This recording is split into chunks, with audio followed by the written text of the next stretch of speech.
God of thunder Thor है। तो आज हम जिन वेपन्स के बारे में बात करने जा रहे हैं उन वेपन्स को यूज कर पाना सबके बस की बात नहीं है, क्योंकि ये वेपन्स किसी इंसान के लिए नहीं बल्कि भगवान के लिए बनाए गए हैं। और वो गॉड और कोई नहीं बल्कि मार्वल यूनिवर्स के सबसे पावरफुल एंटिटीज में से एक गॉड ऑफ थंडर थॉर है। तो इस वीडियो के अंदर हम थॉर के उन 10 वेपन्स के बारे में जानने वाले हैं जो कि थॉर के मोस्ट पावरफुल वेपन्स की लिस्ट में सबसे टॉप पर आते हैं। तो इसीलिए ये वीडियो काफी इंटरेस्टिंग होने वाली है, इसीलिए इसे पूरे एंड तक जरूर देखें। और अगर आप हमारे चैनल पर नए आ गए हैं तो सब्सक्राइब के लाल बटन को दबाकर चैनल को सब्सक्राइब भी जरूर करें। इसके अलावा हमारी Hela versus Gorr the god butcher वाली वीडियो को देखने के बाद बहुत से लोग अब ये पूछ रहे हैं कि क्या God the god butcher Thanos और नल से भी ज्यादा पावरफुल है। और अब इन्हीं दोनों टॉपिक्स को लेकर हमें सबसे ज्यादा रिकमेंडेशन आ रही है, इसीलिए हमने ये डिसाइड किया है कि हम इन दोनों टॉपिक्स में से किसी एक टॉपिक पर वीडियो बनाएंगे। लेकिन वो वीडियो गॉड वर्सेस थैनोस होगी या फिर गॉड वर्सेस नल, ये आपको डिसाइड करना है। इसीलिए आप मुझे कमेंट करके बताओ कि आपको इन दोनों में से कौन से टॉपिक पर वीडियो देखनी है। इन दोनों में से जिस भी टॉपिक को लेकर ज्यादा कमेंट्स आएंगे हम उसी टॉपिक को कवर करेंगे। तो अगर आपको वीडियो चाहिए तो जल्दी से जल्दी और ज्यादा से ज्यादा कमेंट करें। तो आइए अब इन सारी बातों को साइड करते हुए आज की इस वीडियो में आगे बढ़ते हैं।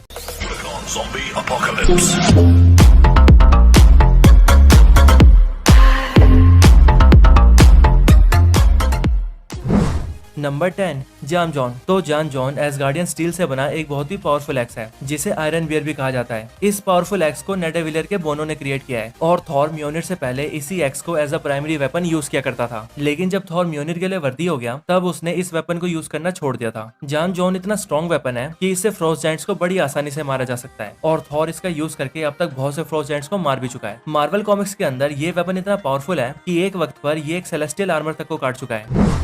नंबर 9 अल्टीमेट म्योनिर। तो अल्टीमेट म्योनिर मेन मार्वल यूनिवर्स का नहीं बल्कि अल्टीमेट यूनिवर्स का वेपन है, जहां पर इसे अल्टीमेट यूनिवर्स का थॉर यूज करता है। इस अल्टीमेट यूनिवर्स के थॉर का नाम थॉरलिफ गोलमैन होता है, जो कि पेशे से एक साइंटिस्ट होता है। लेकिन एक दिन उसे पता लगता है कि वो कोई नॉर्मल ह्यूमन नहीं बल्कि एक नॉर्स गॉड है, जिसके बाद इस थॉर को अल्टीमेट म्योनिर मिलता है। अल्टीमेट म्योनिर का अपीयरेंस मार्वल कॉमिक्स में दिखने वाले स्टॉर्म ब्रेकर की तरह है और ये वेपन इतना पावरफुल है कि ये थॉर को एक जगह से दूसरी जगह टेलीपोर्ट भी कर सकता है। साथ ही इस अल्टीमेट म्योनिर के ऊपर मेन मार्वल यूनिवर्स के म्योनिर की तरह कोई वर्दीनेस का एन्चेंटमेंट भी नहीं है, जिस वजह से इसे कोई भी पावरफुल कैरेक्टर लिफ्ट कर सकता है। Number 8 thunder strike. तो मार्वल कॉमिक्स में मेन टाइमलाइन के अंदर ही एक और गॉड ऑफ थंडर एग्जिस्ट करता है जिसका नाम है एरिक मास्टरसन, और मार्वल कॉमिक्स में ये कैरेक्टर भी कुछ वक्त के लिए थॉर रह चुका है। और ये जिस वेपन को यूज करता है उसी वेपन का नाम है थंडर स्ट्राइक। थंडर स्ट्राइक भी म्योनिर की तरह एक हैमर ही है जो कि उरु मेटल से ही बना है, जिस वजह से ये म्योनिर जितना पावरफुल तो नहीं है लेकिन काफी पावरफुल है। और थंडर स्ट्राइक का यूज करके एरिक मास्टरसन का थॉर भी फ्लाई कर सकता है, एनर्जी ब्लास्ट कर सकता है और खुद को ट्रांसफॉर्म भी कर सकता है।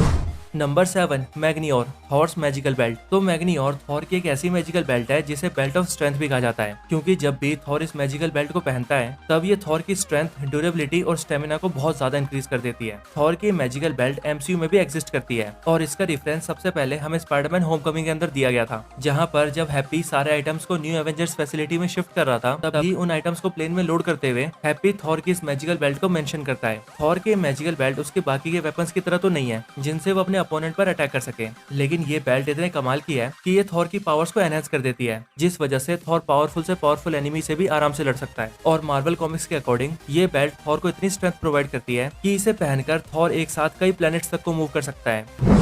Number 6 destroyer arm. तो मार्वल कॉमिक्स के अंदर जब थॉर अनवर्दी हो जाता है तब वो अपने म्योनिर का कोई यूज नहीं कर पाता, जिसके बाद जब थॉर का सामना मेलेकेथ और उसकी फ्रोस्ट जायंट आर्मी से होता है तब थॉर उनसे लड़ते वक्त काफी कमजोर पड़ जाता है और इसी बात का फायदा उठाकर मेलेकेथ और उसकी फ्रोस्ट जायंट आर्मी थॉर के हाथ को काट देते हैं। पर आगे चलकर नेडेविलियर के बोने थॉर के लिए एक आर्टिफिशियल आर्म बनाते हैं जो कि ब्लैक उरु से बना होता है और फिर उस आर्टिफिशियल आर्म का नाम पड़ता है डिस्ट्रॉयर आर्म। ये डिस्ट्रॉयर आर्म उरु मेटल से बना होने की वजह से बेहद ही स्ट्रॉन्ग और ड्यूरेबल होता है और इसीलिए थॉर इसे एक वेपन की तरह भी यूज करता है। नंबर 5 म्योनिर। तो थॉर का प्राइमरी वेपन म्योनिर एक पावरफुल वॉर हैमर है जिसे नेडेविलियर के बोनो ने एसगार्ड की रॉयल फैमिली के लिए बनाया था। म्योनिर को थॉर की लाइटनिंग पावर्स को कंट्रोल करने के लिए बनाया गया था ताकि म्योनिर का यूज करके थॉर अपनी लाइटनिंग पावर्स को कंट्रोल और चैनल कर सके। बात करें म्योनिर की पावर्स की तो म्योनिर को होल्ड करने वाला इसकी हेल्प से फ्लाई कर सकता है, एनर्जी प्रोजेक्शंस कर सकता है, लाइटनिंग अटैक्स कर सकता है और अगर म्योनिर का यूजर म्योनिर से दूर हो तो वो उसे अपने सोचने भर से ही अपने पास बुला सकता है। लेकिन इन सबके भी ऊपर म्योनिर को जो चीज सबसे खास बनाती है वो है म्योनिर पर लगा वर्दीनेस का एन्चेंटमेंट। असल में म्योनिर के ऊपर वर्दीनेस का एक ऐसा एन्चेंटमेंट है जिसकी वजह से म्योनिर को सिर्फ वही उठा सकता है जो कि म्योनिर को उठाने के लिए वर्दी हो, और इसी रीजन की वजह से इस वेपन को अब तक सिर्फ कुछ ही कैरेक्टर्स उठा पाए हैं। एमसीयू से लेकर मार्वल कॉमिक्स तक म्योनिर बहुत ज्यादा पावरफुल है और मार्वल कॉमिक्स के अंदर भी थॉर ने जब जब गैलेक्टस, थैनोस और सेलेस्टियल जैसे पावरफुल एंटिटीज का सामना किया है तब भी उनसे फाइट करने के लिए थॉर ने म्योनिर का यूज किया है।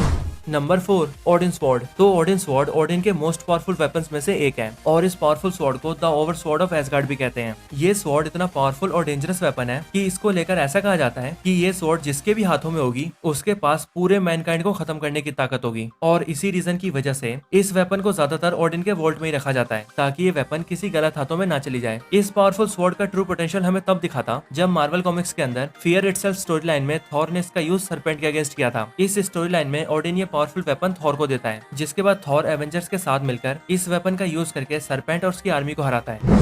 नंबर 3, गंगनिर। तो गंगनिर भी उरु मेटल से बना एक पावरफुल स्पीयर वेपन है जिसे एस्गार्ड के रूलर यूज करते हैं। गंगनिर बेसिकली ओडिन का प्राइमरी वेपन है और ओडिन से पहले गंगनिर को ओडिन के फादर बोर यूज करते थे और इस पावरफुल वेपन से बोर और ओडिन दोनों ने ही बहुत सी लड़ाइयां जीती है। बात करें गंगनिर की कुछ खास एबिलिटीज की तो गंगनिर का निशाना बहुत पक्का है। गंगनिर इलेक्ट्रिसिटी को कंट्रोल कर सकता है, लाइटनिंग प्रोजेक्शंस कर सकता है और इसके अलावा गंगनिर एनर्जी ब्लास्ट करने में भी कैपेबल है। इन सब के भी ऊपर गंगनिर का यूजर इसे अपने माइंड से भी कंट्रोल कर सकता है। बात करें गंगनिर की कुछ खास एबिलिटीज की तो गंगनिर का निशाना बहुत पक्का है। गंगनिर इलेक्ट्रिसिटी को कंट्रोल कर सकता है, लाइटनिंग प्रोजेक्शंस कर सकता है और इसके अलावा गंगनिर इलेक्ट्रिसिटी को कंट्रोल कर सकता है, लाइटनिंग प्रोजेक्शंस कर सकता है और इसके अलावा गंगनिर एनर्जी ब्लास्ट करने में भी कैपेबल है। इन सब के भी ऊपर गंगनिर का यूजर इसे अपने माइंड से भी कंट्रोल कर सकता है और ये चीज गंगनिर को बहुत ज्यादा पावरफुल बनाती है। Number 2, storm breaker. तो मार्वल कॉमिक्स के अंदर स्टॉर्म ब्रेकर एक पावरफुल हैमर है जिसे ओडिन ने बीटा रे बिल के लिए बनवाया था, क्योंकि बीटा रे बिल ने थॉर को हराने के बाद उसे जिंदा छोड़कर म्योनिट के लिए अपनी वर्दीनेस को साबित किया था। पर वहीं बात करें एमसीयू की तो एमसीयू के अंदर स्टॉर्म ब्रेकर उरु मेटल से बना एक पावरफुल एक्स है जिसे एक न्यूट्रॉन स्टार के फोर्स से बनाया गया है। स्टॉर्म ब्रेकर अब तक का सबसे पावरफुल एसगार्डियन वेपन है और इसे सिर्फ एसगार्ड के किंग ही समन कर सकते हैं। स्टॉर्म ब्रेकर बाइफ्रोस्ट भी समन कर सकता है और इन्फिनिटी वॉर के अंदर थॉर इसी का यूज करके बैटल ऑफ वकांडा में अपनी एंट्री करता है। साथ ही इसी स्टॉर्म ब्रेकर की हेल्प से थॉर 6 इन्फिनिटी स्टोन्स को होल्ड करे हुए थानोस को भी ओवर पावर कर देता है। बात करें स्टॉर्म ब्रेकर की पावर्स की तो थॉर स्टॉर्म ब्रेकर का यूज करके फ्लाई कर सकता है, लाइटनिंग अटैक्स कर सकता है, एनर्जी ब्लास्ट कर सकता है और अगर थॉर चाहे तो स्टॉर्म ब्रेकर का यूज करके एनर्जी अटैक्स को डिफ्लेक्ट भी कर सकता है। स्टॉर्म ब्रेकर के ऊपर म्योनिट के जैसा कोई भी वर्दीनेस का एन्चेंटमेंट नहीं है, जिस वजह से इस वेपन को कोई भी पावरफुल कैरेक्टर उठा सकता है। स्टॉर्म ब्रेकर खुद एक बहुत ही पावरफुल वेपन है और एक बार थॉर के हाथों में जाने के बाद ये थॉर की पावर्स को भी एम्पलीफाई कर देता है।